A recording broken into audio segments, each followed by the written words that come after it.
2300 ஏரிகளை ஆழப்படுத்த திட்டமிட்டிருப்பதாக தமிழக அரசு சென்னை உயர்நீதிமன்றத்தில் விளக்கம் அளித்திருக்கிறது. உலக வங்கி உதவியுடன் ஆழப்படுத்தப்பட்டு திட்டமிடப்பட்டிருப்பதாக தகவல் வெளியாகியிருக்கிறது. இதுகுறித்த அண்மை செய்தியை நாம் பார்த்து வருகிறோம். விவரங்களை செய்தியாளர் மதியழகன் வழங்க கேட்கலாம். மதியழகன், வணக்கம். முழு விவரங்கள் என்ன? மழைக்காலங்களில் மழைநீர் அண்டை மாநிலங்களுக்கு பாய்வதையும் வீணாக கடலில் கலப்பதையும் தடுக்கும் வகையில் தமிழகத்தில் உள்ள 237 தொகுதிகளிலும் உள்ள ஏரி கால்வாய்களை ஆழப்படுத்தவும் உரிய இடங்களில் ஆழ்துளை கிணறுகள் அமைக்கவும் நடவடிக்கை எடுக்க தமிழக அரசுக்கு உத்தரவிடக் சமூக ஆர்வலர் தேவராஜன் என்பவர் பொதுநல மனு தாக்கல் செய்திருந்தார்.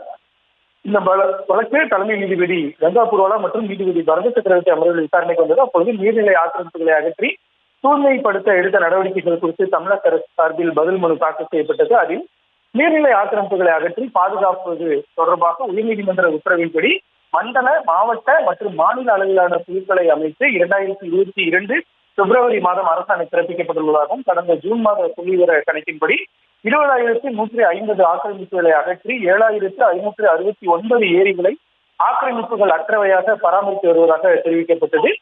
மேலும் கேரளா, ஆந்திரா ஆகியவற்றில் நீர் பங்கீடு தொடர்பாக ஒப்பந்தங்கள் செய்யப்பட்டுள்ளதாகவும், அவை மீறப்படும் பட்சத்தில் தமிழகத்தின் உரிமைகளை பாதுகாக்க உரிய அமைப்பை நாடி வருவதாகவும் தெரிவிக்கப்பட்டிருந்தது.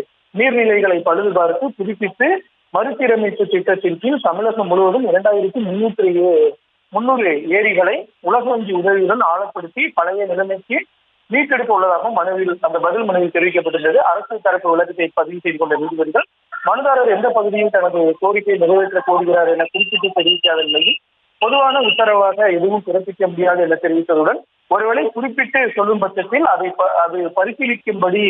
பரிசீலிக்கப்படும் என கூறி தேவராஜன் தொடர்ந்த வழக்கை நீதிபதிகள் முடித்து வைத்தனர்.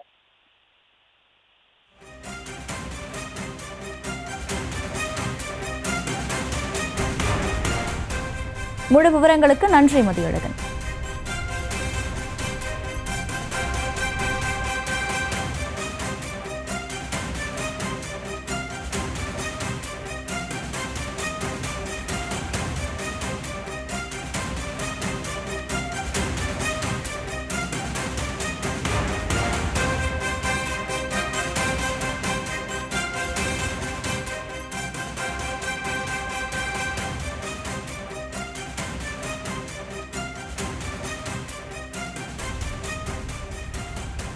$2,300 ஏரிகளை ஆழப்படுத்த திட்டமிடப்பட்டிருப்பதாக சென்னை உயர்நீதிமன்றத்தில் தமிழக அரசு தரப்பில் விளக்கம் அளிக்கப்பட்டிருக்கிறது.